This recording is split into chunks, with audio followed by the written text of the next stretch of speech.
तो बच्चों अभी हम लोग इकोनॉमिक्स का चैप्टर 1 करेंगे, दैट इज डेवलपमेंट। तो चैप्टर में घुसने से पहले हम थोड़ा सा इस वर्ड को समझते हैं ताकि चैप्टर में आने वाले कॉन्सेप्ट हमारे बहुत ईजिली क्लियर हो जाए। देखो डेवलपमेंट का मतलब क्या होता है। आज हम लोग लैंडलाइन यूज़ करते थे, लेकिन डेवलपमेंट हुआ और अब हम क्या यूज़ कर रहे हैं, मोबाइल यूज़ कर रहे हैं। मतलब फैसिलिटी का इम्प्रूवमेंट हुआ, ये घर में ही रहता था लेकिन मोबाइल को आप कहीं पर भी लेकर आ जा सकते हैं। तो आपको क्या मिली, एक एडिशनल फैसिलिटी मिली, आपको एक सुविधा मिली, उसी को हम लोग बोलते हैं डेवलपमेंट। डेवलपमेंट बच्चों हम लोग इनकम के तौर पे भी लेते हैं। अगर हमारे देश वासियों की इनकम इंक्रीज होती है तो हम उसको क्या मानेंगे कि देश डेवलप हो रहा है। सर अगर एजुकेशनल फैसिलिटी भी डेवलप हो रही है, अगर एजुकेशनल फैसिलिटीज़ भी डेवलप हो रही है, मतलब जो गांव देहात के जो स्कूल है जिसमें कोई भी अच्छी सुविधा नहीं है, अगर हम उसमें डिजिटल क्लासेस का इंट्रोडक्शन कर दे तो हम उसको क्या मानेंगे, उसको हम लोग बोलेंगे कि स्कूल डेवलप्ड हो गया है। उसी तरह मेडिकल फैसिलिटी जो गांव में अब बिल्कुल अच्छी नहीं है, अगर हम उसको सुधार दें तो हम क्या बोलेंगे, डेवलपमेंट हो रहा है। रोड बना दो, डेवलपमेंट, ब्रिज बनाओ, डेवलपमेंट, रेलवेज़ का डेवलपमेंट। तो डेवलपमेंट बच्चों अगर हम एक देश के नज़रिए से देखें तो बहुत बड़ा होता है। तो हमें डेवलपमेंट पे बहुत वर्क करना होता है। हर देश अपने कंट्री पे डेवलप कर रहा है, तभी तो डेवलप्ड के बेसिस पे ही हम 3 बेसिस पे कंट्रीज़ को बांटते हैं। नंबर 1 एक होता है डेवलप्ड कंट्री, मतलब वो डेवलप हो चुका है, और एक होता है डेवलपिंग, जैसे कि हमारा देश अभी डेवलप हो रहा है। कौन सा कंट्री डेवलप्ड आता है, जैसे कि चाइना, रशिया, यूएसए, ये सब क्या हो गए हमारे डेवलप्ड नेशन। और कुछ एकदम ऐसे होते हैं जो अंडर डेवलप्ड होते हैं। अफ्रीका में बहुत सारी ऐसी कंट्रीज़ है जो एकदम अंडर डेवलप्ड है, मीन्स स्टार्ट भी नहीं हुआ है हम ये बोल सकते हैं, लेकिन हमारा इंडिया कम से कम स्टार्ट हो चुका है, इसीलिए हम उसको डेवलपिंग नेशन बोलते हैं। तो ये हमारे पूरे चैप्टर का एक छोटा सा बेस था कि डेवलपमेंट होता क्या है। क्लियर। देखो यहाँ पर एक बहुत इंपॉर्टेंट बात बोला है, वी हैव एस्पिरेशंस और desire about what we would like to do and how we would like to live. Means what we would like to do, अब हमें क्या करना है हमारे डेवलप को बनाने के लिए, एंड हम कैसे जीना चाहते हैं। क्लियर। तो देखो how we would like to live मतलब जैसे हम जीना चाहते हैं, तो हम ऑब्वियसली एक अच्छा जीवन जीना चाहते हैं, हमारी स्टैंडर्ड ऑफ लिविंग हम चाहते हैं कि बहुत अच्छी हो, तो वो क्या है, हमारी लाइफ में एक डेवलपमेंट है। क्लियर। तो जैसे हम अपने लाइफ एक अच्छी चाहते हैं, वैसे ही एक कंट्री भी चाहता है कि उसकी लाइफ बहुत अच्छी हो। ठीक है। चलो तो एक बार हम इस पर्सन से पूछते हैं कि तुम्हारी डेवलपमेंट किससे क्या ख्वाहिश है, तुम क्या चाहते हो कि क्या डेवलपमेंट हो। ये एक लैंडलेस रूरल लेबर है, मतलब लेबर है जिसके पास ज़मीन नहीं है तो दूसरों के पास जाके काम करता है। तो ये क्या चाहता है, ये चाहता है कि हमें ज़्यादा से ज़्यादा काम मिले और हमें ज़्यादा से ज़्यादा पैसे मिले। जहाँ पर मेरे बच्चे पढ़ने जाते हैं वहाँ पर उनको एक अच्छी क्वालिटी की एजुकेशन मिले। सर कोई भेदभाव नहीं होना चाहिए, ये हमारी एक और प्रायोरिटी है। और they can become the leaders in the village, ताकि क्या हो, हर इंसान के बीच में अगर इक्वालिटी रहेगी, इक्वालिटी रहने से प्रेम भाव प्यार सब बराबर रहता है। क्लियर। और ये जो एक पर्टिकुलर गरीब आदमी भी है ये भी लीडर बन सकता है, ऐसी पॉसिबिलिटी होनी चाहिए। क्लियर। चलो एक और आदमी से पूछते हैं, वो एक फार्मर है पंजाब का, बहुत हेल्दी प्रॉस्परस, मतलब उसके पास सब कुछ है। अब उसकी डेवलपमेंट से क्या ख्वाहिश होती है, वो चाहता है कि हमें ज़्यादा से ज़्यादा कमाई मिले जब हमारी क्रॉप ज़्यादा से ज़्यादा पैसे में बिकेगी, और उसको हार्ड वर्किंग लेबर चाहिए और कम दाम में चाहिए, और उनके बच्चे विदेश में जाके सेटल हो सके, यही उनकी ख्वाहिश होती है। क्लियर। चलो वही हम लोग एक लड़की से पूछते हैं जो एक शहर में रहती है, सिटी में रहती है और बहुत रिच है। अब उसकी क्या ख्वाहिश है देखते हैं। वो बोलती है कि जितना फ्रीडम मेरे भाई को मिलता है उतना ही मुझे मिलना चाहिए, जो मैं करना चाहती हूँ वो मैं कर सकूँ, और मेरी जो पढ़ाई है वो अब्रॉड में अच्छे से हो सके। तो अभी बच्चों हमने 2-3 स्टोरीज देखी 2-3 इंसानों की, लेकिन आपने एक चीज नोटिस किया, सबकी डेवलपमेंट की सोच अलग अलग है। लेबर बोला मुझे हाई वेजेस मिलनी चाहिए, ठीक है, लेकिन जो फार्मर था, प्रॉस्परस फार्मर, वो बोला कि मुझे ऐसे लेबर चाहिए जिनकी लो वेजेस हो। बहन बोली कि मुझे भाई के जितना दर्जा चाहिए, मतलब अगर बहन घर में काम कर रही है तो भाई भी करे, लेकिन ये भाई को मंजूर नहीं है। तो मतलब एक बात सर ये समझ में आ रही है कि एक इंसान के लिए अगर कोई चीज डेवलपमेंट है तो जरूरी नहीं दूसरे इंसान के लिए भी वो डेवलपमेंट हो, क्योंकि इसको लो वेजेस चाहिए और इसको हाई वेजेस चाहिए।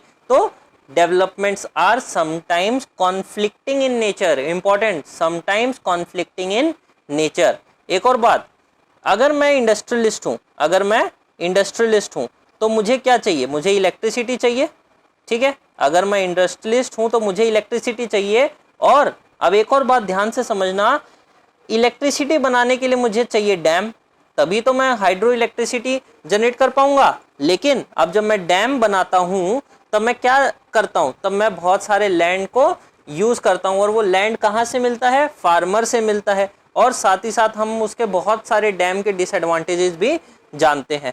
तो ये क्या हो गया, ये हमारे लिए बेसिकली डेवलपमेंट किसके लिए है, इंडस्ट्रियलिस्ट के लिए, लेकिन डिस्ट्रक्टिव किसके लिए है, फार्मर्स के लिए, या फिर वो लोग जो डैम के आसपास रहते हैं कि इन केस अगर कभी कुछ हो गया, डैम टूट गया, तो हम सबकी लाइफ खतरे में आ जाएगी।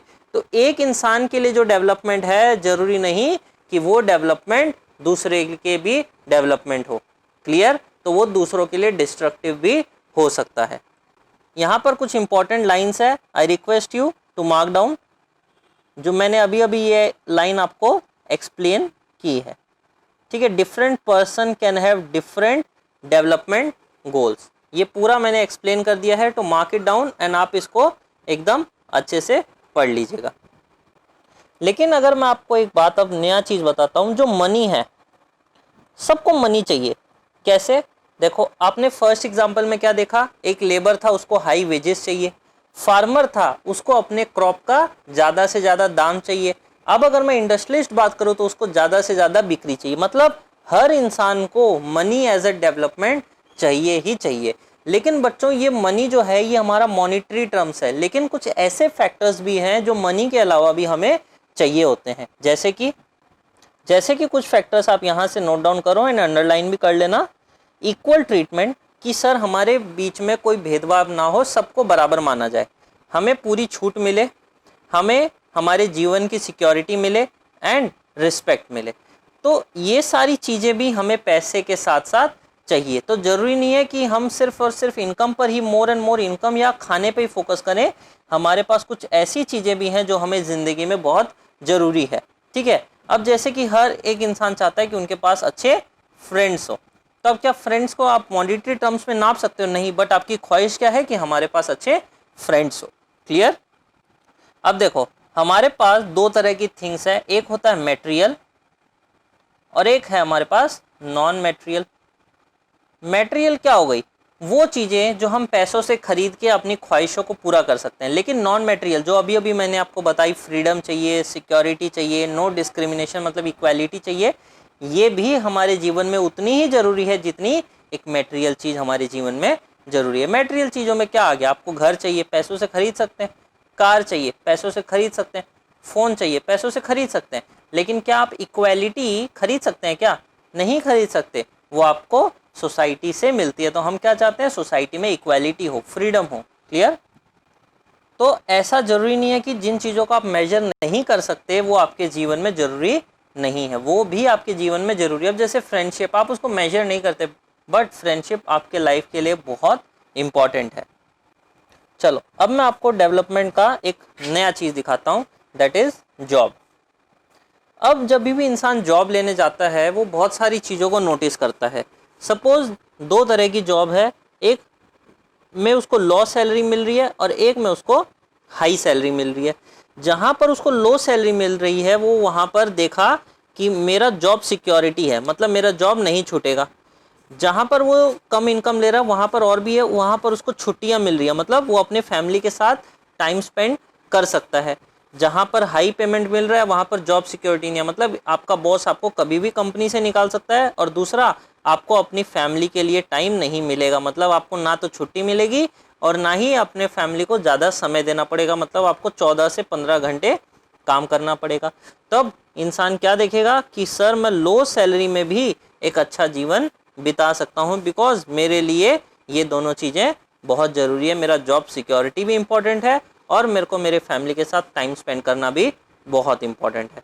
अब ये तो हुआ एक आदमी का बात। And when it comes to the women, हम सब जानते हैं जब वुमेन जॉब करती है तब उसकी वैल्यू हमारे सोसाइटी में बहुत ज़्यादा हो जाती है।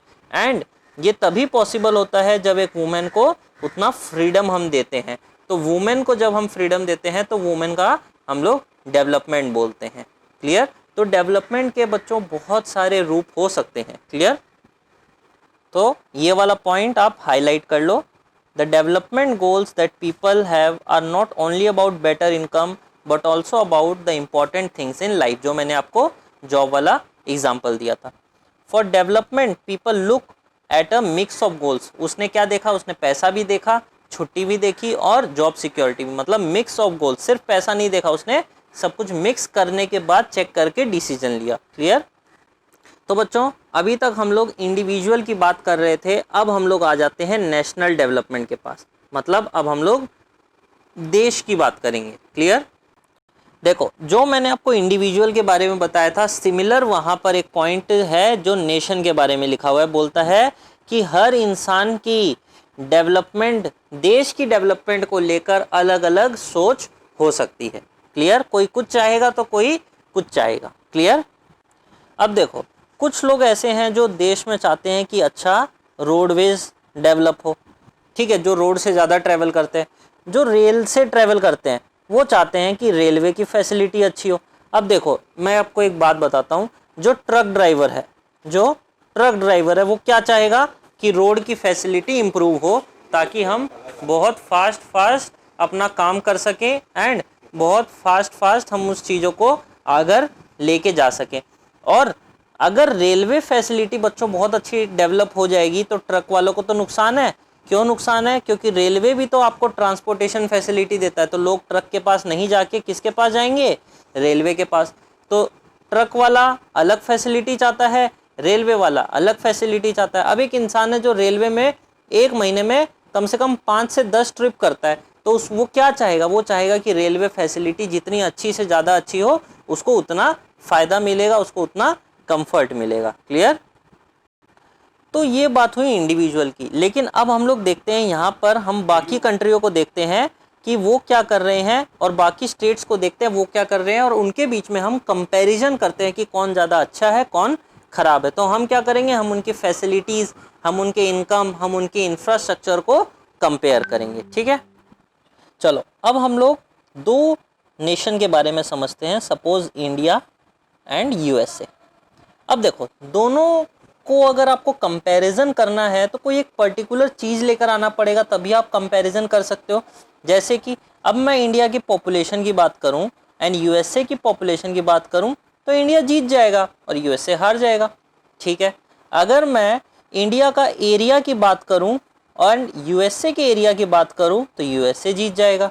तो अब क्या है कि हम अब नहीं पता लगा सकते कि इंडिया इज़ बेटर और यूएसए इज़ बेटर। तब हमने क्या किया? हमने एक क्राइटेरिया बनाया, दैट इज इनकम। क्या बनाया? इनकम। यहाँ पे रहने वाले लोग, उनकी इनकम क्या है और यूएसए में रहने वाले लोग, उनकी इनकम क्या है। जिसकी इनकम ज़्यादा होगी उसको हम लोग क्या बोलेंगे? Developed nation. तो पता चला यूएसए वाले लोगों की इनकम ज़्यादा है एंड इंडिया वालों की इनकम कम है। पर कैपिटा इनकम, मतलब वर्ड क्या है? पर कैपिटा इनकम, मतलब एक आदमी कितना रुपया कमाता है हमारे देश में, उसको बोलते हैं पर कैपिटा इनकम। तो जिस देश की पर कैपिटा इनकम ज़्यादा होगी वो बेटर होगा। तो हम लोग कंपैरिजन किस बेस पे करते हैं? हम लोग कंपैरिजन इनकम के बेस पे करते हैं। ठीक है, चलो मैं आपको एक एग्जांपल दिखाता हूँ। इंडिया की पॉपुलेशन 1000 है और यूएसए की पॉपुलेशन सिर्फ 10 है। हम यही मान के चलते हैं। ठीक है, इंडिया वाले सिर्फ और सिर्फ 10 रुपया कमाते हैं और यूएसए वाले सपोज 10 1 लाख रुपया कमाते हैं। यहाँ पर एक आदमी 10 रुपये कमाता है और यहाँ पर एक आदमी 1 लाख रुपए कमाता है। ठीक है, तो अब हमें क्या पता चलेगा, देखना एक बहुत इंटरेस्टिंग बात। थोड़ा सा फिगर में चेंज करते हैं। ये 1000 रुपये, यूएसए वाले सिर्फ 1000 ही कमाते हैं। ठीक है, तो देखो इंडिया की टोटल कमाई 10,000 रुपये और यूएसए की टोटल कमाई 10,000 रुपये। तो आप बोलोगे सर इंडिया और यूएसए की तो टोटल कमाई बराबर है, तो मतलब सर दोनों सेम है। लेकिन बच्चों फैक्ट ये नहीं है। फैक्ट आप ये देखो कि एक आदमी कितना कमाया, सिर्फ 10 रुपये। सर एक आदमी 1000 रुपये कमाया, तो बेटर कौन सा हुआ, यूएसए। इसीलिए हम लोग पर कैपिटा इनकम लेते हैं, टोटल इनकम को कंसीडर नहीं करते। टोटल इनकम तो क्या है, पॉपुलेशन ज़्यादा होने से टोटल इनकम भी ज़्यादा हो जाएगी, लेकिन रियलिटी क्या है कि एक आदमी को सिर्फ 10 रुपया मिलता है और रियलिटी यहाँ पर एक आदमी को 1000 रुपया मिलता है। पर कैपिटा इनकम का मतलब होता है एवरेज इनकम, मतलब एक इंसान को कितने रुपए मिलते हैं। तो टोटल इनकम को हम कंसीडर क्यों नहीं करते, क्योंकि वहां पर सर पॉपुलेशन फैक्टर होता है। ठीक है, अभी मैं कुछ हाईलाइट कर रहा हूं, उसको अपने बुक में मार्क कर लो। ये हमारा पर कैपिटा इनकम है। क्लियर। अब देखो ये जो इनकम का क्राइटेरिया था ना बच्चों, ये बनाया था वर्ल्ड बैंक ने। ठीक है, 2017 में बच्चों एक रिपोर्ट इशू हुआ था कि अगर एक देश में एक इंसान की पर कैपिटा इनकम अगर $12,556 या उससे ज़्यादा है तो उस कंट्री को हम लोग रिच बोलेंगे। ठीक है, क्लियर। या फिर वो कंट्री जिसमें एक इंसान की इनकम $955 या उससे कम है तो हम उसको पुअर कंट्री बोलेंगे।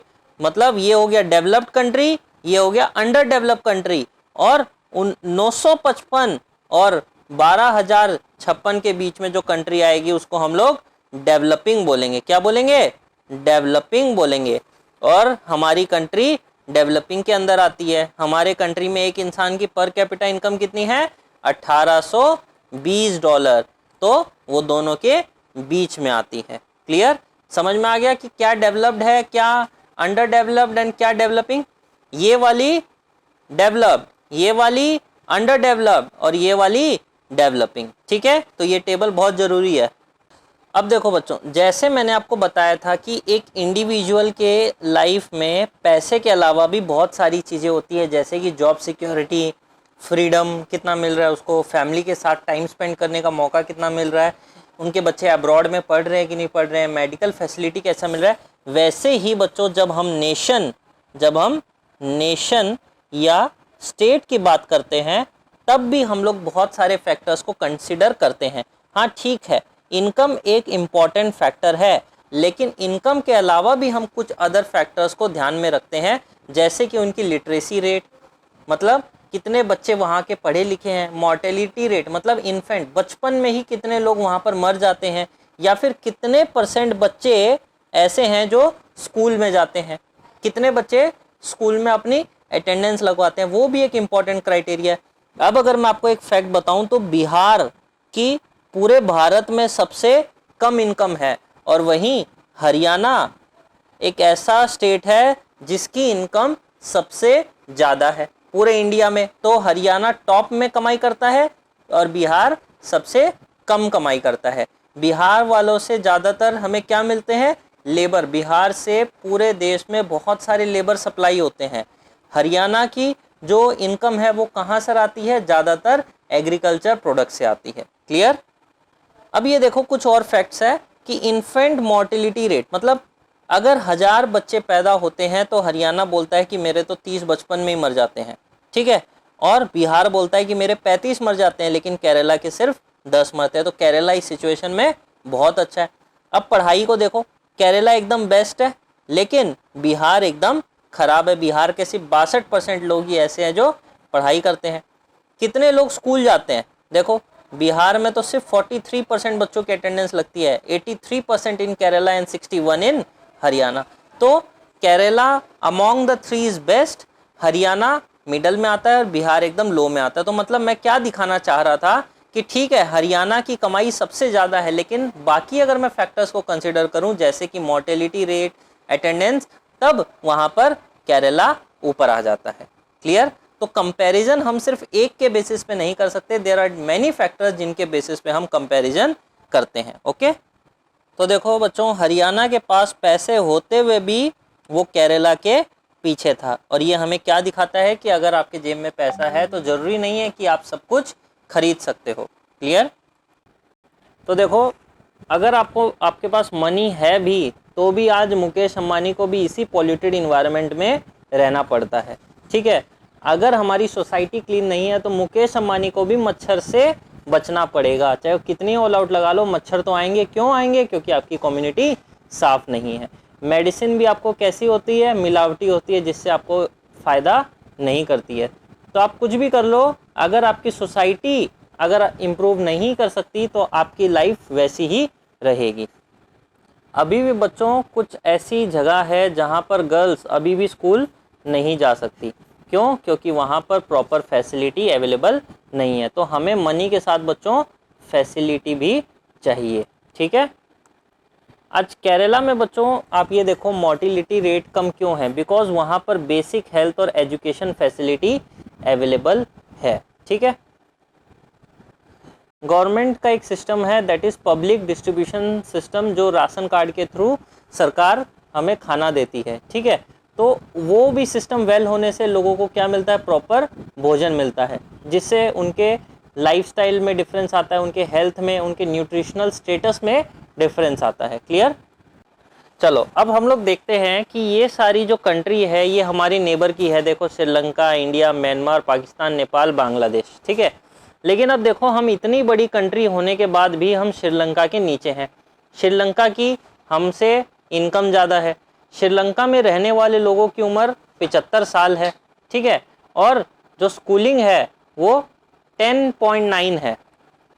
मतलब वहाँ के लोग कम से कम 10.9, मतलब अप्रॉक्स अगर मैं बोलूँ तो 11 ईयर्स उनकी स्कूलिंग होती है ऑन एन एवरेज। ठीक है, और HDI की रैंकिंग में भी देखो श्रीलंका हमसे आगे है। ये जो रैंकिंग जिसका 1 होता है वो सबसे अच्छा होता है, तो सबसे कम रैंक किसकी है यहाँ पे?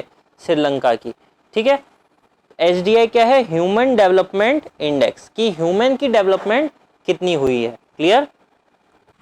अब देखो, नेपाल, बांग्लादेश की जो इनकम है वो तो कम है, लेकिन जीवन सीमा देखो इंडिया से ज़्यादा है, तो ये भी एक बहुत बड़ा फैक्टर है। क्लियर? तो सर यहाँ से हमें एक चीज़ तो समझ में आ गया कि सिर्फ और सिर्फ ज़्यादा इनकम होने से कुछ नहीं होता, बहुत सारे ऐसे फैक्टर्स हैं जिनको हमें कंसिडर करना है, और यहाँ तक कि ज़्यादा पॉपुलेशन होने से भी कुछ नहीं हो सकता। श्रीलंका सर एकदम छोटी सी देश है, फिर भी हमसे बेटर है बहुत सारे चीज़ों में। क्लियर? चलो बच्चों, चैप्टर का लास्ट टॉपिक है सस्टेनेबल डेवलपमेंट। ये क्या बोलता है? सबसे पहला पॉइंट बोलता है कि हमें फ्यूचर को देखना है। किसको देखना है? फ्यूचर को। ये क्या बोलता है? ये बोलता है कि सपोज अगर आज कोई देश डेवलप्ड है तो जरूरी नहीं है कि फ्यूचर में वो डेवलप्ड रहे। हाँ, ऐसा क्यों सर? ये एक बहुत बड़ा क्वेश्चन मार्क है। देखो, आज जो रिसोर्सेज है ना बच्चों, वो एक लिमिटेड रिसोर्सेज है। रिसोर्सेज क्या है? लिमिटेड। रिसोर्सेज का मतलब क्या हुआ सर? रिसोर्सेज का मतलब हुआ सर कोल। आज कोल तो लिमिटेड है, लाखों साल लग जाते हैं सर इसको बनाने में। अगर मैं सारा कोल, अगर सपोज करो USA है, वो अपना सारा कोल को खत्म कर दिया, तो आज प्रेजेंट में तो वो डेवलप्ड है, लेकिन जब उसके पास कोल खत्म हो जाएगा तो वो अपने देश को डेवलप कैसे रखेगा? क्यों? क्योंकि सर उसके पास तो रिसोर्सेज खत्म हो गया। तो हमें वर्ड क्या दिया गया है? सस्टेनेबिलिटी। मतलब आज का भी, मतलब प्रेजेंट का भी ध्यान रखो कि आपकी प्रेजेंट की नीड भी फुलफिल हो जाए, और फ्यूचर का भी ध्यान रखो कि आपको फ्यूचर में भी सामान मिलता रहे, वरना प्रेजेंट तो बहुत अच्छा हो जाएगा और फ्यूचर एकदम खराब हो जाएगा। तो हमें प्रेजेंट और फ्यूचर को मैच करना पड़ेगा। जैसे कि ग्राउंड वाटर ये भी बच्चों एक लिमिटेड में अवेलेबल है, लेकिन अगर हम इस ग्राउंड वाटर को ओवर यूज कर ले रहे हैं या फिर इस ग्राउंड वाटर को हम पॉल्यूट कर देंगे, तब फिर हमें ग्राउंड वाटर कहाँ से मिलेगा? ये जितना भी हमको क्रॉप प्रोडक्शन होता है या फिर जो गांव में लोग वेल के थ्रू पानी निकालते हैं इरिगेशन के लिए, तो वो कैसे निकालेंगे अगर ये ग्राउंड वाटर एकदम ओवर एक्सप्लॉइट हो जाएगा तो। क्लियर? तो बच्चों एट प्रेजेंट क्या हो रहा है, जितने भी साइंटिस्ट लोग हैं वो क्या चीज पे काम कर रहे हैं, वो काम कर रहे हैं सस्टेनेबल डेवलपमेंट पे। या फिर अगर हमारे पास कोल है, अगर इन फ्यूचर कोल खत्म हो गया तो सर हमारे पास सब्स्टिट्यूट क्या है, मतलब ऐसा सब्सटेंस जो कोल के बजाय हम यूज कर सके, हमें वो भी ढूंढना होगा। बात समझ में आ रही है?